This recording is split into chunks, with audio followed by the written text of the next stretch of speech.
What's up, everyone, and thank you so much for taking the time to join us at Investing City. And today we're going to be looking at a book called Common Stocks and Uncommon Profits. So this is a really interesting book about growth investing, and the author's name is Phil Fisher. He's actually the father of Ken Fisher, who runs Fisher Investments, a multi-billion-dollar investment firm. But I want to start off this book summary with one really important idea, and it's called scuttlebutt. So Phil Fisher really emphasized scuttlebutt. But what is scuttlebutt? So it's basically a way to get more information. So instead of just reading through financial statements and looking through all the documents, you actually call up a company. So you call up their management, try to meet with them, meet with investor relations. What this does is allows you to have an edge over other investors. Because calling people is uncomfortable. You have to first make the appointment, you have to say words. You can't just sit behind a computer and be comfortable. So that's a key to being a good investor, and that's actually just a good key for life. If you're doing the same things as other people, you'll get the same results. So do what other people don't want to. And so Phil Fisher's big thing was growth. He was really looking for these growth companies that were being innovative and really changing the world. And he formed 15 points that were things almost like a checklist to look for in his companies. So I'm going to just talk about 3 that I think are important. The first one was a big market. The reason for this is so that a company has a long growth runway. If you think about a company like Netflix and Amazon, since it's consumer facing, essentially their addressable market is everybody in the world. Therefore, the company can grow and grow and grow for years. The second main point that I'd like to bring up is the research and development budget relative to the size of the company. And so Phil Fisher was really looking for a high research and development budget. What this meant is that the company would continuously be innovating and trying to beat its competitors. There's a company called Atlassian that's based out of Australia that's a software company. They do about 40% of the revenue in R&D, and this is really high, so their products will continue to be developed really well. So this is the second thing that Phil Fisher looked for. The third thing I'd like to point out is that he believed management ought to have unquestionable integrity. And when we hear this, it obviously makes sense. We don't want management to cheat or lie, but he would really utilize the scuttlebutt method in order to actually know whether these managers were the real deal or not. And so that's how he leveraged scuttlebutt. So the next thing I want to move on to is Phil Fisher's 3 reasons to sell. He said there were 3 and only 3. The first is you make a mistake. You buy a stock, but you're wrong, and so you have to sell it for other options. The second one is that the company deteriorates.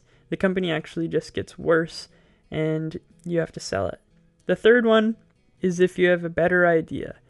For instance, if you buy a stock and it's kind of lagging, but a new stock comes out and it IPOs and you just got to have it. It's really just a better company. So you sell the first one and buy the next. He said this is harder because a lot of the times we've researched our first options really well and we're leaving that for a second unknown option.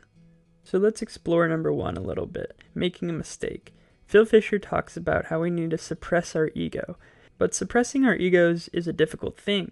If we've bought a stock and we've done all this research, admitting we were wrong doesn't feel good, and we have a low likelihood of actually admitting that we made a mistake. One way to fix this is to look forward. Never think about the decision that you had made, but always look to the future. If you have 2 stocks and you're comparing them, just answer the question, which one will do better, and then pick that one.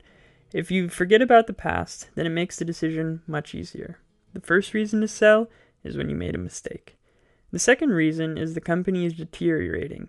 The company is getting worse and worse, but kind of going back to the same thing. You believe that it's a good company, and so you see the new evidence in the light of that belief. It's actually a psychological bias. It's called confirmation bias.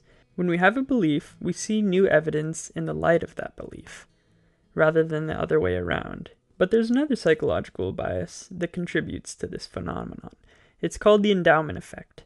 It's basically how we attribute a higher value to something we own. It's also difficult to overcome this, but you still have to just look to the future.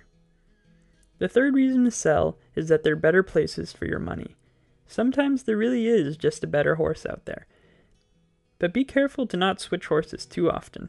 The next section of Phil Fisher's book is talking about what he learned from experience over the years. And there's two main things I want to point out.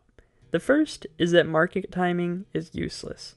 A lot of times people see their stocks go up and up and they want to time the market, so they sell at the top and then it keeps going up, and they're like, oh shoot, I shouldn't have sold that. So you really have to just focus on the business results rather than the stock price. And the second one is limit orders. A lot of people stick to an arbitrary price limit in order to buy a stock. For instance, let's say a stock is at $36 and somebody says, I'll only buy it at $34.99. I just have a feeling that that's the right valuation. And the stock hits $35, but never hits $34.99. A year later, the stock is at $70, and you're kicking yourself for making up that arbitrary number. Next, we'll move on to the summary. Phil Fisher had three main portions of the book. The first one is that scuttlebutt is very important. Get on the phone and call investors and call the management teams. This way you'll have the inside edge over other investors. The second one is the 15 points of growth. Look for a big market, look for high R&D relative to the size of the company, and look for unquestionable integrity. And then your company will take off. But remember to hold with no ego, because ego really distorts our decision making.